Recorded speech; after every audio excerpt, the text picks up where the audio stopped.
Sebelum kita memasuki pembahasan, apakah ada yang tahu apa itu terapi atau perawatan komplementer?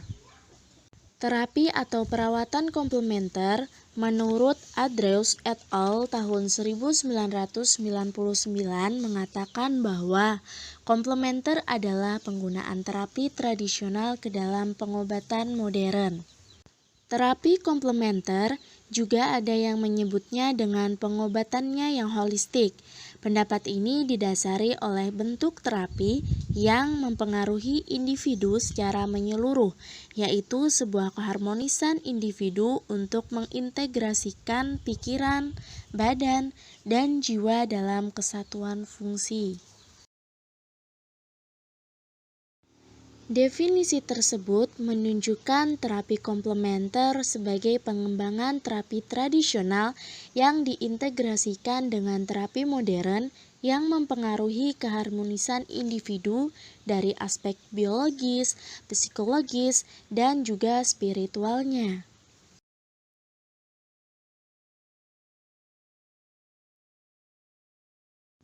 Menurut Nazabuddin tahun 2017 mengatakan bahwa pengobatan dengan penggunaan terapi komplementer mempunyai manfaat selain dapat meningkatkan kesehatan secara lebih menyeluruh, juga lebih murah.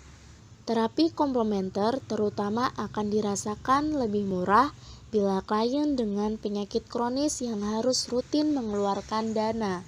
Pengalaman klien yang awalnya menggunakan terapi modern menunjukkan bahwa biaya pembelian obat berkurang dalam beberapa bulan setelah penggunaan terapi komplementer. Peran perawat dalam terapi komplementer diantaranya sebagai konselor, pendidik kesehatan, peneliti, pemberi pelayanan langsung, koordinator, dan sebagai advokat.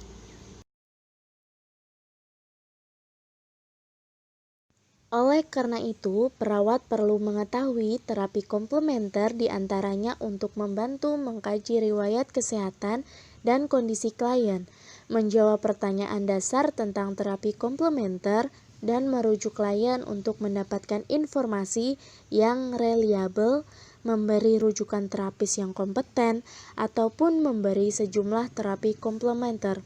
Selain itu juga, perawat juga harus membuka diri untuk perubahan dalam mencapai tujuan perawatan yang integratif. Kanker merupakan kondisi di mana terjadinya pertumbuhan sel yang abnormal dan tidak terkendali, serta menekan sel-sel yang normal. Sedangkan terapi komplementer biologis yaitu terapi natural atau praktek biologis dengan menggunakan herbal, misalnya seperti makanan, minuman, dan juga tumbuh-tumbuhan. Pada jurnal Proceedings Seminar Nasional, peluang herbal sebagai alternatif medisin pada tahun 2015, dalam penelitiannya bahwa efek ekstrametanol Cosmos caudatus Kun atau biasa disebut dengan daun kenikir yang dikombinasikan dengan doxorubicin atau obat yang digunakan pada kemoterapi kanker terhadap sel kanker payudara dapat mematikan sel T470 pada kanker payudara. Hasil penelitian menunjukkan bahwa kombinasi ekstrametanol daun kenikir dan doxorubicin memiliki kemampuan besar dalam menekan viabilitas sel kanker payudara T470. Daun kenikir sendiri memiliki kandungan ekstrametanol. Dalam penelitian oleh Tera Elia tahun 2015, pembuatan ekstrametanol daun kenikir dicuci bersih terlebih dahulu, kemudian dikeringkan dalam oven pada suhu 40 derajat Celcius, kemudian dijadikan serbuk halus dan dikombinasikan dengan terapi doxorubicin untuk pengobatan kanker.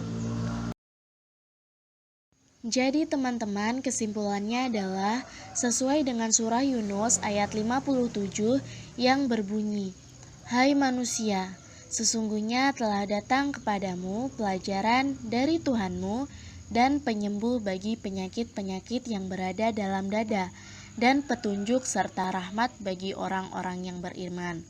Sesuai dengan hadis riwayat Ahmad mengatakan bahwa Allah Subhanahu wa taala tidaklah meletakkan sebuah penyakit melainkan meletakkan pula obatnya. Terima kasih teman-teman.